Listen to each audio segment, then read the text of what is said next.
今回は、神奈川県川崎市の川崎駅前を巡っていきます。まず、はじめに向かう場所は、無料で科学などを体感できる博物館、東芝未来科学館に向かいます。なお、こちらに入館する場合は、オンラインで事前に予約する必要があります。館内では、東芝の技術を展示や、体感ゲームなどで紹介しています。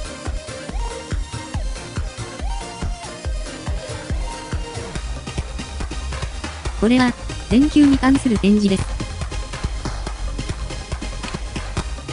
光の三原色のコーナーでは、ダイヤルで自由自在に色を変えることができます。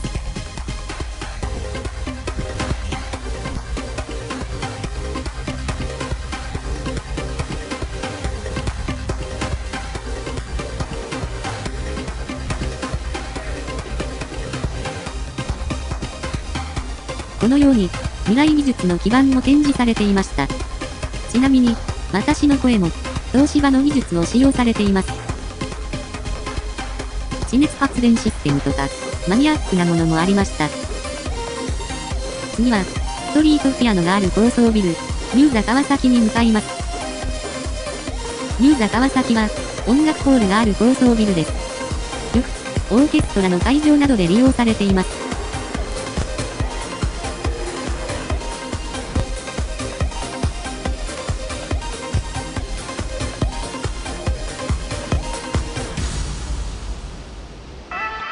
なお、外には、福猫の抜け道というスポットもありました。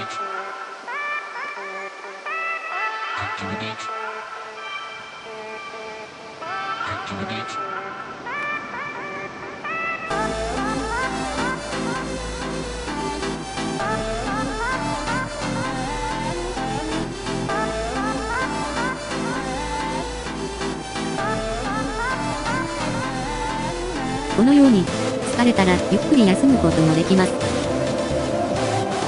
最後に、川崎駅地下街にある老舗のカレー屋さんに向かいます。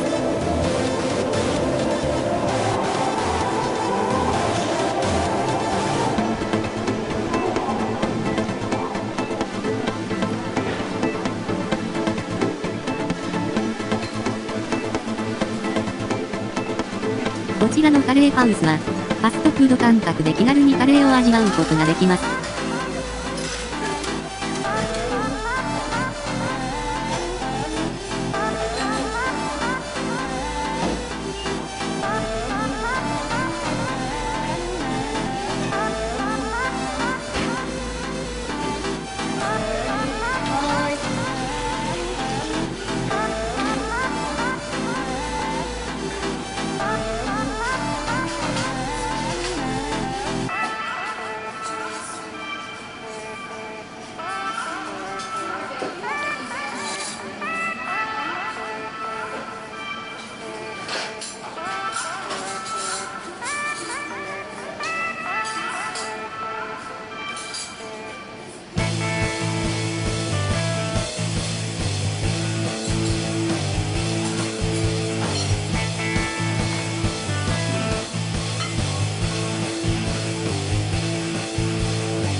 思ったより、本格的で、辛さもありました。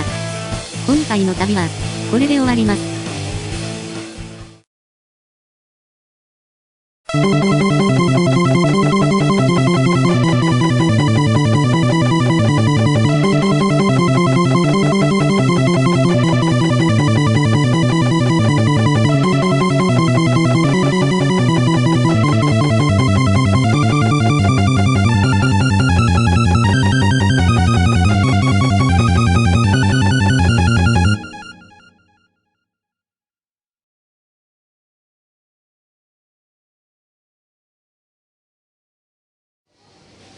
興味を持った方は、チャンネル登録をよろしくお願いします。